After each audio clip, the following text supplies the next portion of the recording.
it's Remy. Welcome back to my channel, Drippy Moon Juice. Today I'm going to show you guys how to make a vegan pulled pork sandwich using young jackfruit and brine, coleslaw with homemade coleslaw dressing that is a variation of my great-grandma's coleslaw sauce, and like any great barbecue, you're also going to have some cornbread with it too. So I'm going to show you first how to make coleslaw and the coleslaw dressing, because if anyone knows how to make good coleslaw, it has to sit for at least half an hour, if not longer, to get all those fully developed flavors.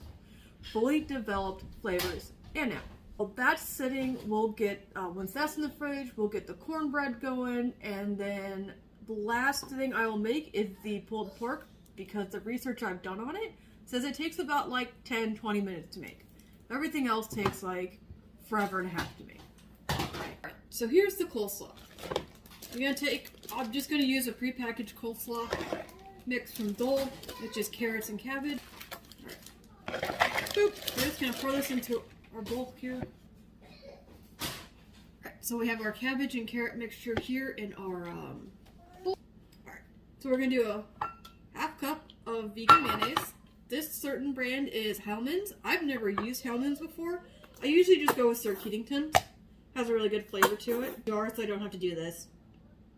But the store I was at didn't have any jarred vegan mayonnaise. It just had squeeze bottles.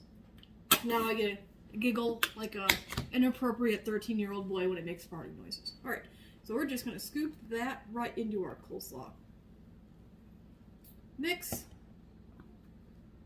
Like that. And then from here, I'm going to show you, I'll put everything else, because it's such small amounts, into this little bowl here, and then we'll mix it up. So we're going to do 2 tablespoons of white sugar. I'm sure you could use coconut sugar or stevia, whatever you so choose. I'm just going to use traditional white sugar. So that's 2 tablespoons. I'm going to do a tablespoon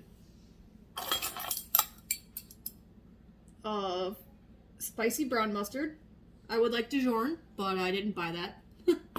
So we're just gonna put that right in with our sugar. We're gonna do a tablespoon of apple cider vinegar.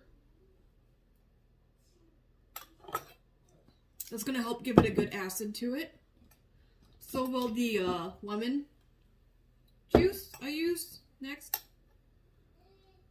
I think a good coleslaw isn't always so sweet, and it needs to have some good acid to it.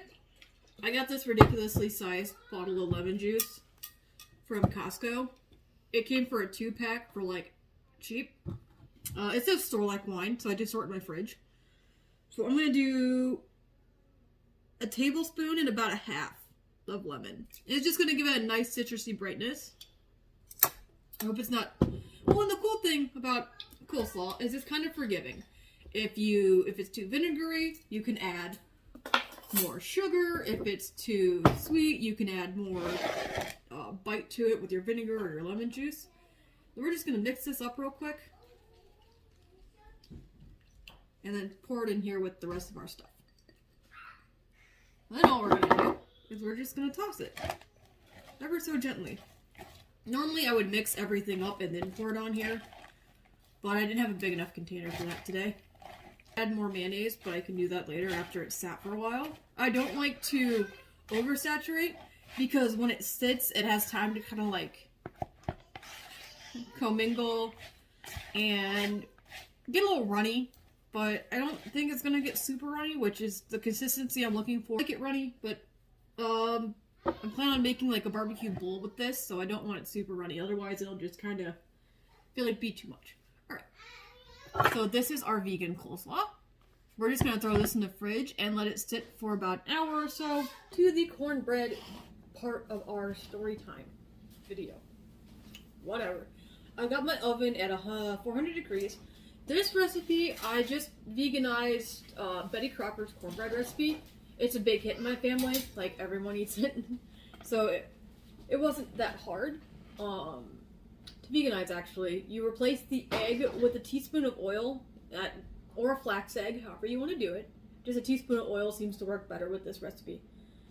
Use vegan butter, and I prefer oat milk, but whatever milk that you want to use. So what we're going to do here is we're going to mix all our wet ingredients in a separate bowl. We're going to just whisk it all up real quick so it's nice and combined. This helps for easier spreading when you cook it, when you mix it. So in our mixing bowl here, we're going to add half cup of sugar with like a half teaspoon of salt, 1/4 cup cornmeal. I use Aunt Jemima's. A teaspoon baking powder, and a cup of flour. We're just going to whisk that all together real quick. Make sure it's evenly distributed.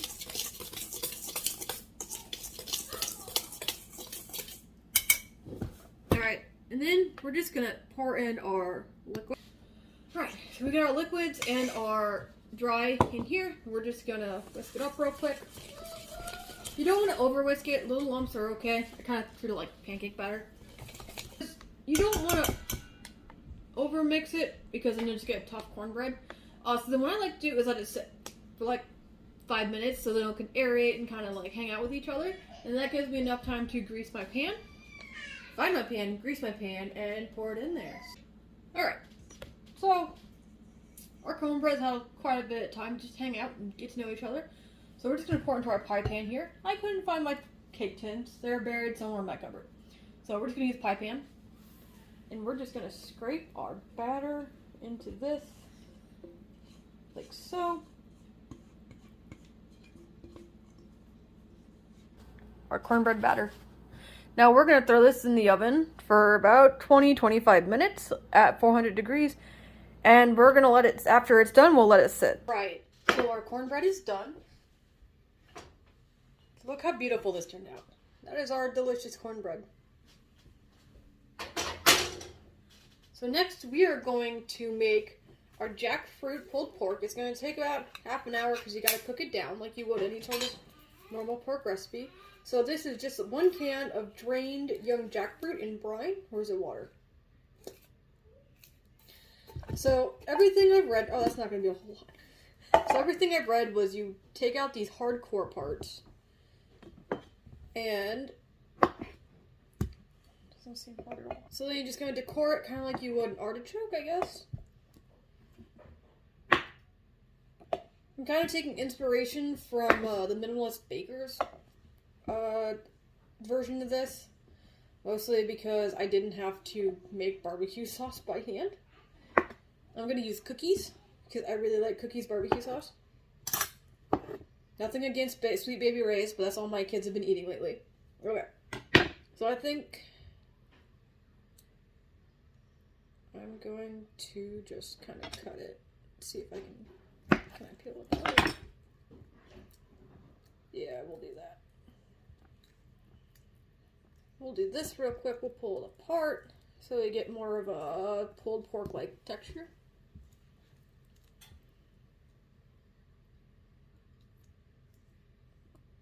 I mean, it kind of looks like pulled pork. So we'll do that. I can't wait to actually get a real jackfruit and try this. I've had jackfruit before when I was like out in Vietnam, and it was really good. I'm sure I could probably find it at my local health food store or even the local Asian mart down the cities. I'll have to keep an eye out next time I'm down there. Because if this turns out good, I bet fresh would be even better. Actually, a lot of the recipes recommended fresh, but if you couldn't get a hold of it, then they recommended the young jackfruit canned in brine or water. It looks like it's gonna be good for one portion, but like I said, I'm only making a small trial version of this where you guys are learning how to make this with me. Our jackfruit kind of looks like actual pulled pork. Now, I've had it used in carnitas before, and I liked it a lot. You could tell it wasn't real pork, but, you know, if you're trying to go for real pork flavor, I I don't know, tell you, I haven't actually tried. I'm not trying to mimic a whole lot of actual, like, meat products. I like letting the vegetables kind of speak for themselves, and the fact that they can take on, like, those kind of qualities is, just phenomenal to me. But I don't try to mimic, like, a steak or chicken legs or anything like that, because that just, I don't know. To me, it just kind of defeats the purpose of making good food. So next, we're going to add a barbecue seasoning down to our... I'm not supposed to put this in the pan yet. Heat the pan up first. I got so excited talking. But as I was saying, I don't really like to try and, like, make fake chicken or beef or whatever. I kind of just like the vegetables speaking for themselves or whatever it is. Whatever I'm making talk for itself. So, barbecue seasoning I just got from the Minimalist Baker website. And she wants a teaspoon of garlic.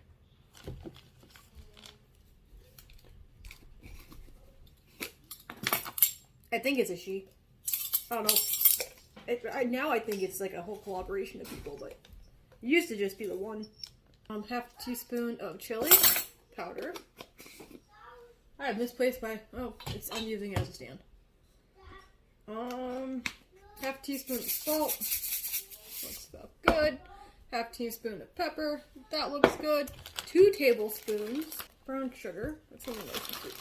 This is going to be really spicy just for this one little container of jackfruit. That's alright. And then we're going to do a teaspoon of paprika. So we've got all that added in here. This is what it looks like.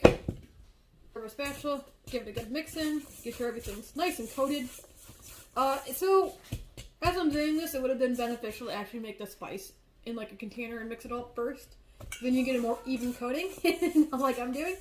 But you're also going to cook this down in like actual barbecue sauce for like 20 minutes to half hour, depending on the flavor that you want. At least that's what I got from reading. So reading different different people's trial and error kind of deals, their blog posts. So we've got this all coated up. We're going to put it in a hot pan with about 2 tablespoons of oil. And let it cook for about 1-2 minutes, and then we're going to add in about a 1/4 cup of barbecue sauce and let that cook for about half an hour. Alright, so this is what I use for my barbecue sauce. I use Cookie's Original Barbecue Sauce. It's one I grew up on. Not that I don't mind Sweet Baby Ray's, but you know, childhood favorites always win out. So we've got our pulled pork in there that's been cooked with a little bit of oil and to kind of give it a good color. Now we're going to let this sit for about 20 minutes to about half hour is what most blogs say. So we'll let this sit for a while and see how it turns out. Alright, so I got everything done. This is how the pulled pork... I made some braised kale. I found it in the back of my fridge. Happens. That's what the pulled pork looked like. Looks like real pulled pork, doesn't it? Babe, can you go away for a minute? I almost got dinner done, okay? No. So, yeah, the homemade coleslaw. We got some braised kale, jackfruit pulled pork, and vegan cornbread.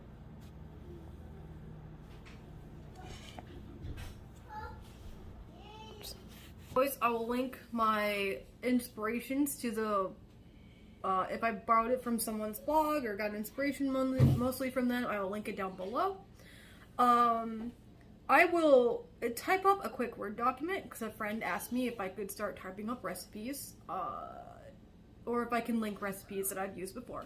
So I will do that as well for you guys. Anyways, I hope you guys enjoyed this as much as I enjoyed making it. I will see you next time.